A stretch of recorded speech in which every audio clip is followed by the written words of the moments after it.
আমাৰ মাঝে উপস্থিত আছে আমাৰ নিচে ওচৰৰ আমাৰ আপোন আমাৰ চিনাকি ভাৰতীয় জনতা পাৰ্টিৰ ৰাজ্যিক কাৰ্যনিৰ্বাহক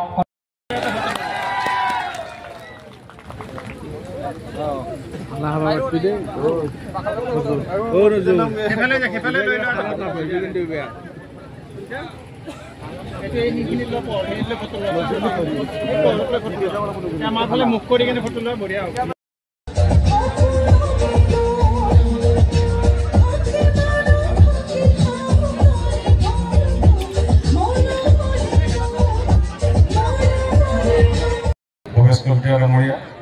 আৰু বহুত বেছি মই সম্বোধন কৰি নাথাকোঁ কাৰণ ৰাইজ ইতিমধ্যে অতিষ্ঠ হৈছে, চিঞৰ বাখৰ লগাইছে খেলা চাবৰ কাৰণে।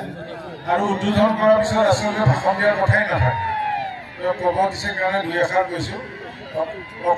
অকণমান শান্তি থাকক, আৰম্ভ হৈছে। আৰু মই দীঘলীয়া কথা এনেও নকওঁ, বেছি লেকচাৰ নোৱাৰোঁ, আপোনালোকে জানে, গতিকে কওঁ মই দুইটা খেলুৱৈকে আহ্বান জনাম সুন্দৰকৈ যাতে খেল পৰিদৰ্শন কৰি ৰাইজক কামত দিয়ে, এইখিনিয়ে কৈছোঁ। এইখিনি বক্তব্য কৈ মই বক্তব্য সামৰণি মাৰিছোঁ। নমস্কাৰ, ধন্যবাদ।